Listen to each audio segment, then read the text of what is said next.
ಇಂದಿನ ಈ ವಿಡಿಯೋದಲ್ಲಿ ನಾವು ರಸಾಯನಶಾಸ್ತ್ರದಲ್ಲಿ ಬರುವಂತಹ ಮೂಲ ವಸ್ತುಗಳು, ಸಂಯುಕ್ತ ವಸ್ತುಗಳು ಮತ್ತು ಮಿಶ್ರಣಗಳ ಬಗ್ಗೆ ತಿಳಿದುಕೊಳ್ಳೋಣ. ವಸ್ತುಗಳು ಧಾತು ಅಥವಾ ಮೂಲ ವಸ್ತುಗಳಿಂದ ಮಾಡಲ್ಪಟ್ಟಿವೆ. ಪ್ರಸ್ತುತವಾಗಿ 118 ಮೂಲ ವಸ್ತುಗಳನ್ನು ಪತ್ತೆ ಹಚ್ಚಲಾಗಿದೆ. ಇವುಗಳಲ್ಲಿ 94 ಮೂಲ ವಸ್ತುಗಳು ಸ್ವಾಭಾವಿಕ ಮೂಲ ವಸ್ತುಗಳಾಗಿದ್ದು 24 ಮೂಲ ವಸ್ತುಗಳು ಕೃತಕ ಮೂಲ ವಸ್ತುಗಳಾಗಿವೆ. ಈ ಮೂಲ ವಸ್ತುಗಳನ್ನು ಆವರ್ತ ಕೋಷ್ಟಕದಲ್ಲಿ ಪರಮಾಣು ಸಂಖ್ಯೆ ಅನುಸಾರವಾಗಿ 7 ಆವರ್ತಗಳನ್ನಾಗಿ ಮತ್ತು 18 ಗುಂಪುಗಳನ್ನಾಗಿ ಮಾಡಲಾಗಿದೆ.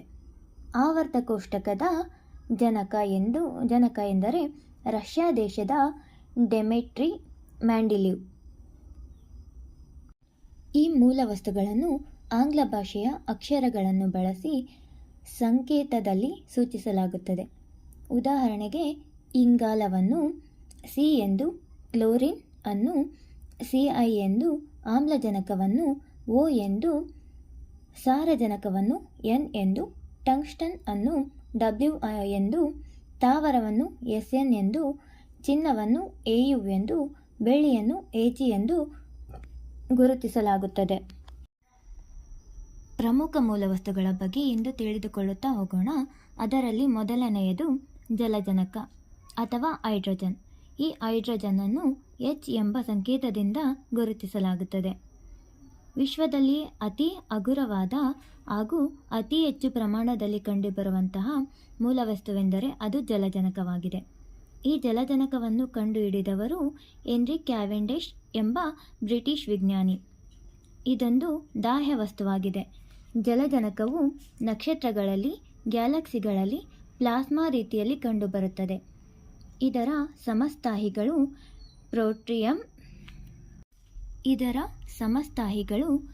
ಪ್ರೋಟಿಯಂ, ಡ್ಯೂಟೇರಿಯಂ, ಟ್ರೈಟಿಯಂ. ಡ್ಯೂಟೇರಿಯಂ ಅನ್ನು ಭಾರಜಲ ಎನ್ನುವರು. ಟ್ರೈಟಿಯಂ ಅನ್ನು ಜಲಜನಕದ ಬಾಂಬ್ಗಳಲ್ಲಿ ಹೆಚ್ಚಾಗಿ ಬಳಸಲಾಗುತ್ತದೆ. ಇದರಲ್ಲಿ ಬೈಜಿಕಲ್ ಸಮ್ಮಿಲನವು ಆಮ್ಲಜನಕ ಅಥವಾ ಆಕ್ಸಿಜನ್. ಇದನ್ನು O ಎಂಬ ಸಂಕೇತದಿಂದ ಸೂಚಿಸಲಾಗುತ್ತದೆ. ಜೀವಾನಿಲ ಎಂದೇ ಖ್ಯಾತವಾಗಿರುವ ಆಮ್ಲಜನಕವು ಭೂಮಿಯ ವಾತಾವರಣದಲ್ಲಿ ಆಮ್ಲಜನಕವು 21% ಕಂಡುಬರುತ್ತದೆ. ಭೂಮಿಯ ತೊಗಟೆಯಲ್ಲಿ ಮತ್ತು ಮಾನವನ ದೇಹದಲ್ಲಿ ಅತಿ ಹೆಚ್ಚಿನ ಪ್ರಮಾಣದಲ್ಲಿ ಕಂಡುಬರುವ ಮೂಲ ವಸ್ತುವಾಗಿದೆ. ಇದು ದಾಹ್ಯಾನುಕೂಲಿಯಾಗಿದೆ. ಆಮ್ಲಜನಕವನ್ನು ಜೋಸೆಫ್ ಪ್ರಿಸ್ಟ್ಲೆ ಎಂಬ ಬ್ರಿಟಿಷ್ ವಿಜ್ಞಾನಿ ಕಂಡುಹಿಡಿದರು. ಹೀಲಿಯಂ, ಇದನ್ನು He ಎಂಬ ಸಂಕೇತದಿಂದ ಸೂಚಿಸಲಾಗುತ್ತದೆ. ಎರಡನೇ ಹಗುರವಾದ ಮೂಲವಸ್ತು ಮತ್ತು ವಿಶ್ವದಲ್ಲಿ ಹೇರಳವಾಗಿ ದೊರೆಯುವ ಎರಡನೇ ಮೂಲವಸ್ತುವಾಗಿದೆ. ಹೀಲಿಯಂ ಅನ್ನು ಬಲೂನ್ಗಳಲ್ಲಿ, ಪ್ಯಾರಾಚೂಟ್ಗಳಲ್ಲಿ ಬಳಸುತ್ತಾರೆ. ಹೀಲಿಯಂ ಅನ್ನು ಜೋಸೆಫ್ ನಾರ್ಮನ್ ಲೆಕ್ಲೇಯರ್ ಮತ್ತು ಪೆರ್ರೆ ಜಾನ್ಸನ್ ರವರು ಕಂಡುಹಿಡಿದರು. ಜಲಜನಕ ಬೈಜಿಕಲ್ ಸಮ್ಮಿಲನ ಹೊಂದಿ ಹೀಲಿಯಂ ಆಗುತ್ತದೆ. ಯುರೇನಿಯಂ ಅನ್ನು U ಎಂಬ ಸಂಕೇತದಿಂದ ಸೂಚಿಸುತ್ತಾರೆ. ಇದೊಂದು ವಿಕಿರಣ ವಸ್ತುವಾಗಿದ್ದು ಇದರ ಪರಮಾಣು ಸಂಖ್ಯೆ 92 ಆಗಿದೆ. ಯುರೇನಿಯಂ ಅನ್ನು ಪರಮಾಣು ಕ್ರಿಯಾಕಾರಿಗಳಲ್ಲಿ ಇಂಧನವಾಗಿ ಹಾಗೂ ಪರಮಾಣು ಬಾಂಬ್ಗಳಲ್ಲಿ ಬಳಕೆ ಮಾಡುತ್ತಾರೆ. ಪಾದರಸ ಅಥವಾ ಮರ್ಕ್ಯುರಿ, ಇದನ್ನು Hg ಎಂಬ ಸಂಕೇತದಿಂದ ಸೂಚಿಸಲಾಗುತ್ತದೆ. ಇದನ್ನು ಥರ್ಮೋಮೀಟರ್, ಬಾರೋಮೀಟರ್, ಮಾನೋಮೀಟರ್, ಸಿಗ್ಮೋಮಾನೋಮೀಟರ್ಗಳಲ್ಲಿ ಬಳಸಲಾಗುತ್ತದೆ. ಪಾದರಸವು ದ್ರವ ರೂಪದ ಲೋಹವಾಗಿದೆ. ಕಬ್ಬಿಣ ಮತ್ತು ಪ್ಲಾಟಿನಂ ಲೋಹಗಳನ್ನು ಹೊರತುಪಡಿಸಿ ಉಳಿದೆಲ್ಲ ಲೋಹದೊಂದಿಗೆ ಪಾದರಸವನ್ನು ಬೆರೆಸಿ ಅಮಾಲ್ಗಮವನ್ನು ತಯಾರಿಸುತ್ತಾರೆ. ಬೆಳ್ಳಿ ಅಮಾಲ್ಗಮ್ ಅನ್ನು ದಂತವೈದ್ಯಕೀಯದಲ್ಲಿ ಬಳಸುವರು.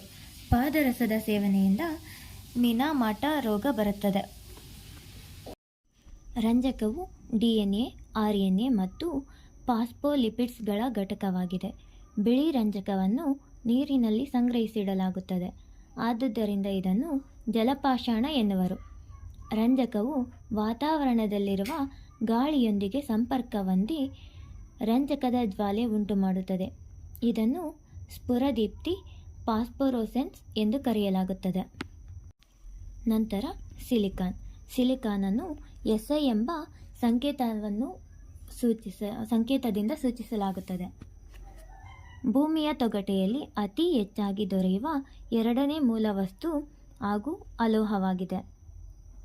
ಸಿಲಿಕಾನ್ ಅರೆವಾಹಕವಾಗಿದ್ದು ಇದನ್ನು ಅನುಕೂಲಿತ ಚಿಪ್ಪುಗಳಲ್ಲಿ ಅರೆವಾಹಕ ಸಾಧನಗಳಲ್ಲಿ ಬಳಸಲಾಗುತ್ತದೆ.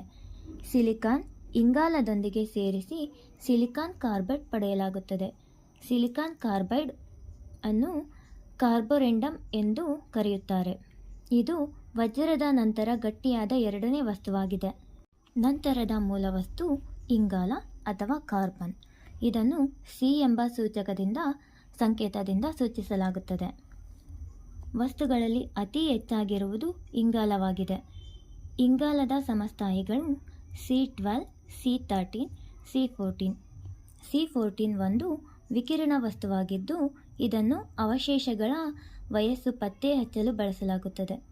ಇಂಗಾಲದ ಬಹುರೂಪತೆಗಳೆಂದರೆ ಗ್ರಾಫೈಟ್, ವಜ್ರ, ಇದ್ದಿಲು, ಕಲ್ಲಿದ್ದಿಲು, ಕಾಡಿಗೆ, ಗ್ರಾಫಿನ್, ಪುಲರಿನ್. ವಜ್ರವು ಬಹಳ ಕಠಿಣ ವಸ್ತುವಾಗಿದ್ದು ವಜ್ರ ಸ್ಫಟಿಕ ರೂಪವನ್ನು ಹೊಂದಿದೆ. ಉಳಿದ ಇಂಗಾಲದ ಬಹುರೂಪಗಳು ಅಸ್ಫಟಿಕವಾಗಿವೆ. ವಜ್ರ ದುರ್ಬಲ ಉಷ್ಣವಾಹಕ ಮತ್ತು ವಿದ್ಯುದ್ವಾಹಕವಾಗಿದೆ. ಕ್ಯಾರೆಟ್ ಎಂಬುದು ವಜ್ರದಲ್ಲಿ ಕಠಿಣತೆಯನ್ನು ಸೂಚಿಸುತ್ತದೆ. ಗ್ರಾಫೈಟ್ ಒಂದು ವಾಹಕತೆ ಹೊಂದಿರುವ ಅಲೋಹವಾಗಿದ್ದು ಇದನ್ನು ಘರ್ಷಕ ನಿವಾರಕವಾಗಿಯೂ ಪೆನ್ಸಿಲ್ನಲ್ಲಿ ಪರಮಾಣು ಕ್ರಿಯಾಕಾರಿಗಳಲ್ಲಿ ಮಂದಕವಾಗಿ ಬಳಸುತ್ತಾರೆ.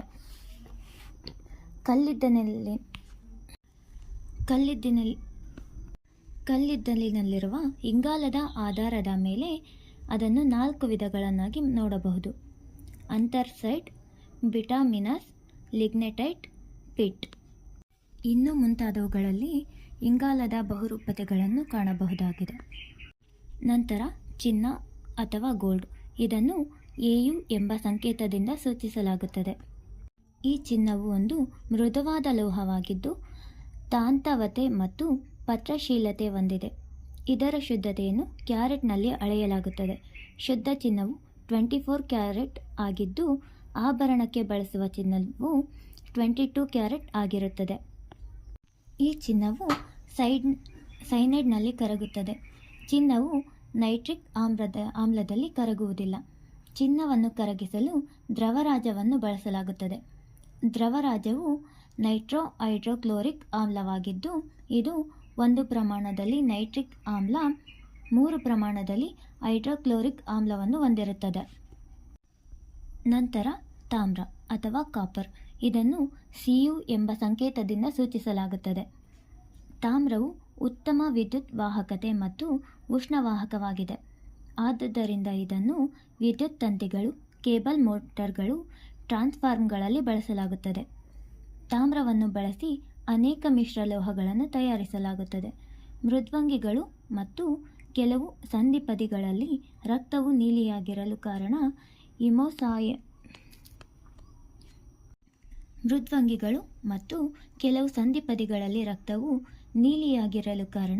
ಹಿಮೋಸಯಾನಿನ್ ಹೊಂದಿದ್ದು ಹಿಮೋಸಯಾನಿನ್ನಲ್ಲಿ ತಾಮ್ರದ ಅಣುಗಳಿರುತ್ತವೆ. ನಾಣ್ಯ ತಯಾರಿಕೆಯಲ್ಲಿ ತಾಮ್ರ ಬಳಸುತ್ತಾರೆ. ಆದುದರಿಂದ ತಾಮ್ರವನ್ನು ಕಾಯಿನೇಜ್ ಮೆಟಲ್ ಎನ್ನುವರು. ಮಾನವನು ಮೊದಲು ಬಳಕೆ ಮಾಡಿದಂತಹ ಲೋಹವೆಂದರೆ ಅದು ತಾಮ್ರವಾಗಿದೆ. ಇಲ್ಲಿಯವರೆಗೂ ನಾವು ಪ್ರಮುಖ ಮೂಲ ವಸ್ತುಗಳ ಬಗ್ಗೆ ತಿಳಿದುಕೊಂಡಿದ್ದೇವೆ.